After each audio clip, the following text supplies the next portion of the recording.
Hyper-independence is not strength. Huh? Hyper-independence is survival in disguise.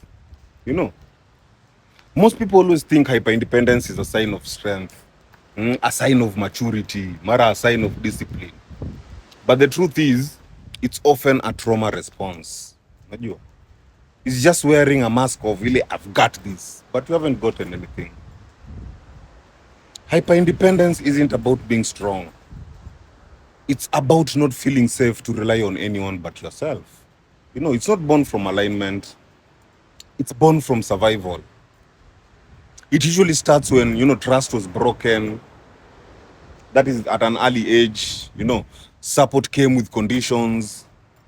Vulnerability led to rejection or even manipulation. So you learn to rely only on yourself. Not out of confidence, but out of necessity. You stop expecting. So there's no connection. You no longer connect. A hyper-independent person builds their own world. They set their own rules. And they carry everything alone. Not because they want to, but because it's the only way they ever felt safe. They'll be like, I don't need anyone.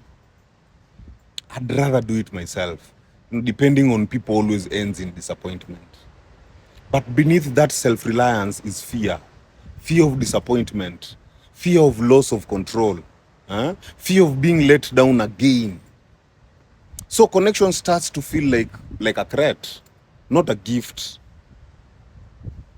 To a point, even now, the hyper-independence becomes its own prison. Because when you're always in charge, always protecting yourself, always performing strength, there's no room for intimacy. You micromanage everything. You reject help before it's even offered. You feel unsafe being seen without your armor. You view connection as temporary or even dangerous. And because of that, you attract one-sided relationships. You start to have burnouts and even emotional isolation. Then now you want to call that peace. But it's not peace. It's control dressed up as peace. It's survival that you're dressing it up as self-sufficiency. True independence is not the same as hyper-independence. Like just being independent. True independence is rooted in alignment.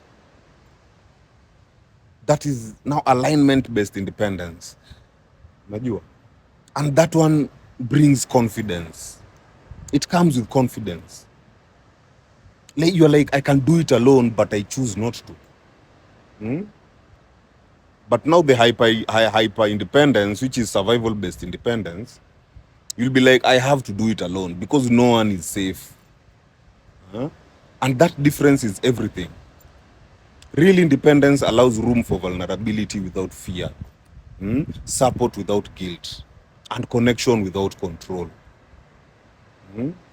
Strength is not about doing it alone.